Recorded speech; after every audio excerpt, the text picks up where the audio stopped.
Hi guys! Nandito ako, si Mars Guzman. I-share ko lang naman ang para sa kasal ni John. Okay? So, nakikita mo ngayon ang dalawang food warmer na kailangan pa ang chopping. Yung candle baga. Ayan, dalawa sila. And then, this one is the first part of the preparation of kasal ni John. Okay? So, nandito ngayon ang bihon. 4-pack yan. Pero sabi ni Wing, 3 lang daw. Marami na raw yun. And then, 2 toyo. Ayan, 2 toyo, soy sauce. And then, oyster. Pwede na kaya yan? Oyster sauce. Yan, oyster sauce. Mga 5 pakete yan, pero may bote tayo dito. Ayan ang bote. 1, 2, 3, 4. Pwede na kaya yan, Wing? And then, nandyan na yung chicken nor. 2 yan. And then, ham nor cubes. Ayan, nakikita mo ba yan? And then, meron tayong lemon, a lot of garlic, a lot of onion. Yung lemon, nagtatago siya. Ayan. Now,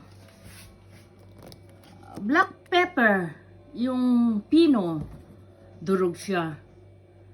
And then this one, yung buo siya, pamintang buo. And then,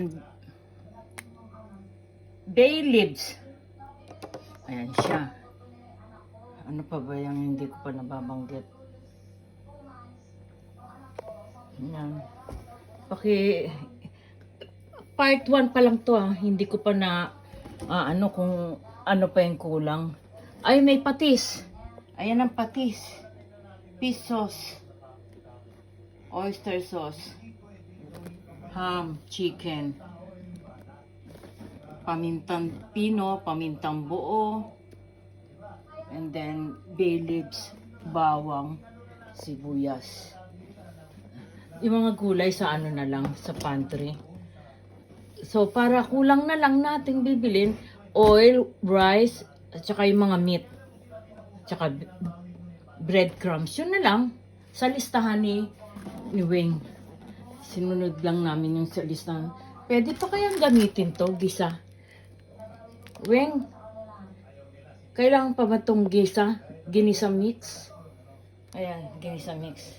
Tanong lang, para naisama ko na sa pagdadala.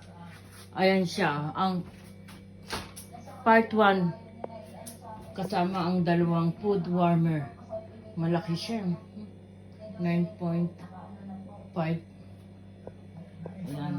Pwede lagyan ng ang kulang na lang to yung parang candle siya sa ilalim para laging mainit. Ay, pa-order ko kay Joanna. Okay, good guys. Thank you for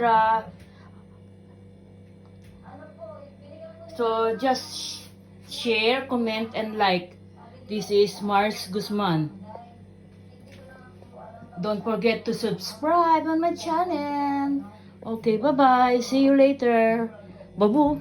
Hasta la vista, baby. Bye-bye.